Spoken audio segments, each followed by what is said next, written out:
Hello mga kamoma, nag-cravings pala ako nitong inihaw na bangus. Kaya pumunta ka agad ako sa talipapa mga kamoma para bumili nitong isda pati na rin ang mga gulay. Dahil ilang araw na rin kasi puro karne yung ulam namin, nakakaumay din. Kaya gusto ko naman inihaw naman yung uulamin namin. Actually gusto ko rin sana mag-diet mga kamoma para lumiit na rin itong tiyan ko. Kaso napakadaling sabihin pero mahirap gawin. Lalo na kapag ganito yung uulamin. So mekos ko na yung mga rekado mga kamoma at ilalagay na natin dito, ibubuka natin yung ating isdang bangus. Ayan, para kasya yung mga ingredients na ilalagay natin dito sa loob. Hindi ko alam kung ano yung iniisip nyo na ibubuka ha, basta sabi ko yung isda, itong bangus. At ayan, ilalagay na natin sa foil mga kamoma dahil ito nga ay inihaw na bangus. Para kasi hindi masunog yung ating bangus mga kamoma. Kung kailan yung gusto ko talagang mag-diet at saka magpaliit ng tiyan, saka naman ang daming pumapasok sa isip ko na masarap kainin. Kaya, diet no more. Pero kailan ba talaga ako nagda-diet? Parang wala eh. Never pa ako nag-umpisa. Sabi ko kasi that time na January magda-diet na ako pero wala. Walang epek mga kamoma, kaya yung mga damit ko masikip na, pati yung mga pantalon ko. Buti na lang, meron akong kapatid na babae at saka anak ko din, 2 babae. Kaya yung mga damit ko sa kanila na napupunta mga kamoma. Tapos ang ending ngayon, ako naman namumblema sa mga susuotin ko. Mamaya baka yung mga damit na lang siguro ni Apa ang susuotin ko mga kamoma. Alam nyo ba, pwede talaga to sa Apa dahil merong disiplina sa kanyang sarili mga kamoma. Konti lang talaga itong kinakain ni Apa mga kamoma, kaya maintain pa rin yung kanyang weight. May nababasa ako dyan sa comment section ha. Merong nagtanong kung matigas pa rin ba si Apa. Gusto mong subukan te? Pare-pareho lang ito be, naninigas din ito kapag madaling araw. At hindi kailangan ni Apa ng kung ano-anong gamot mga kamoma.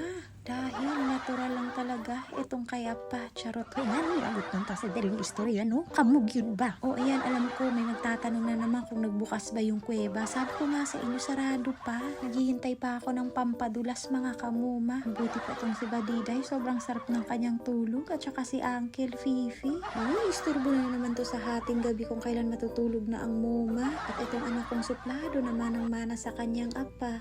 At mukhang luto na yata yung ating inihaw na bangus mga kamoma. Sobrang dami ng uling. Akala mo naman 10 bangus yung iihawin. At yung mga kasama ko nga po pala dito sa bahay mga kamoma, sobrang konti lang sila kumakain. Waiting na rin yung batch nila Tino mga kamoma. Nagugutom na rin sila. At heto na, bubuksan na natin mga kamoma. Naglalaway talaga ako dahil matagal na rin ako hindi nakakakain ng inihaw na bangus. Pa-weather lang din kasi ako kumakain mga kamoma. At ayan si Tino, naamoy niya na kung gaano kasarap yung isda. Yan yung rice ni Apa. Actually, minsan hindi niya yan mauubos mga kamoma. Tapos yung kanyang pampalakas. Anyway, tanduay lang talaga yung vitamins ni Apa. Kahit sinasabi ko sa inyo, hindi kailangan ni Apa mag-take ng kung ano-ano mga kamoma. Dahil kahit may edad na yan si Apa, macho pa rin hanggang ngayon. Mahilig kasi yan kumakain ng bawang at saka sibuyas, pati na rin yung sili. Kaya sobrang bilis paubos ng aming mga sibuyas, pati bawang mga kamoma. Ano nangyari dito sa shell na ito, mga kamuha? Bakit sobrang nipis? Baka na-overuse yata ito. Uy, kiatay, kapayat pud aning Sheila, oy.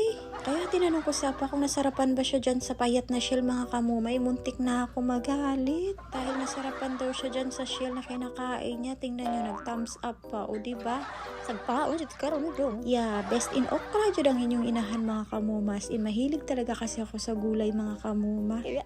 Paano na yung diet ko? So after ng dinner mga kamuma, umiinom ako nitong Yakult dahil nagtatake ako before ng probiotic, pero now sabi ko mag-Yakult na ako. Nakakapagod na rin kasi uminom ng gamot. Mahapdi kasi yung tiyan ko minsan mga kamuma kapag hindi ako nakatikim ng probiotic. Dahil nga until now lumalaban pa rin ako sa acid reflux pero hindi na talaga siya ganun kalala. Oh, by the way, nagkibuan na pala kami ni Apa pero sarado pa rin ang kuweba mga kamuma.